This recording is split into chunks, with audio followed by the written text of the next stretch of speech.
Hello students, welcome back English enjoy. आज के इस वीडियो में हम आपके लिए लाए हैं सेकंड पोएम यानी कि फायर एंड आइस का सेंटर आइडिया। इस पूरे वीडियो में हम देखेंगे कि किस तरीके से हमें सेंटर आइडिया लिखना है।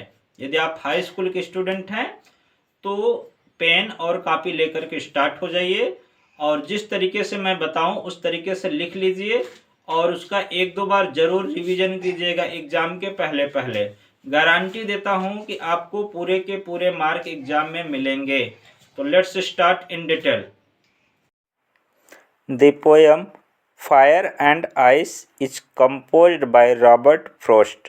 यानी यह पोयम रॉबर्ट फ्रॉस्ट के द्वारा लिखा गया है, इसकी रचना हुई है। It is a short poem, यह एक शॉर्ट पोयम है। इन दिस पोयम, इस कविता में द पोएट हैज प्रेडिक्टेड, कवि भविष्यवाणी किए हैं, about the end of the world, यानी संसार के अंत के विषय में। सम पीपल से, कुछ लोग कहते हैं, it will and in fire, यानी ये जो संसार है अग्नि से समाप्त हो जाएगा। वेयर एज अदर्स से, जबकि दूसरे लोग यह कहते हैं कि it will and in ice, यानी यह संसार आइस में यानी बर्फ से समाप्त हो जाएगा।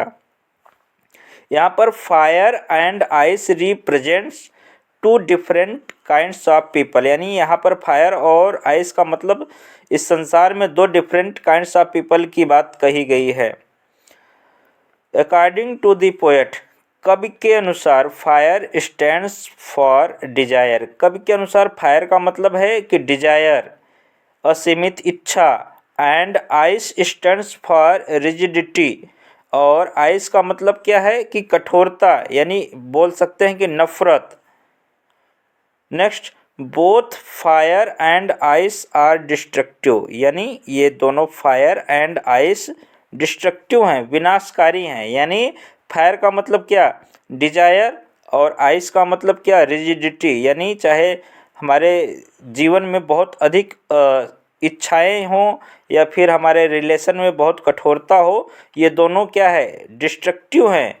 तो उसी प्रकार से अगर इंसान के जीवन में इतना अधिक रहेगा तो ये संसार का विनाश होना तय है, बिल्कुल संभव है, ठीक ना। और यही दो कारण हो सकते हैं, both fire and ice are destructive, ये दोनों क्या हैं, डिस्ट्रक्टिव हैं। The world will end either in fire or in ice, यानी ये जो संसार है या तो फायर से यानी कि या तो डिजायर से या तो रिजिडिटी से समाप्त हो जाएगा। बस इतना ही पोयम है, इसका सेंटर आइडिया है। तो आप लोग इस पूरे सेंटर आइडिया का स्क्रीनशॉट ले लीजिए और इस सेंटर आइडिया को दूसरों के पास भी शेयर कर दीजिए, जो भी हाई स्कूल के स्टूडेंट हों, ताकि इसका लाभ वो लोग भी ले सकें। Thank you so much.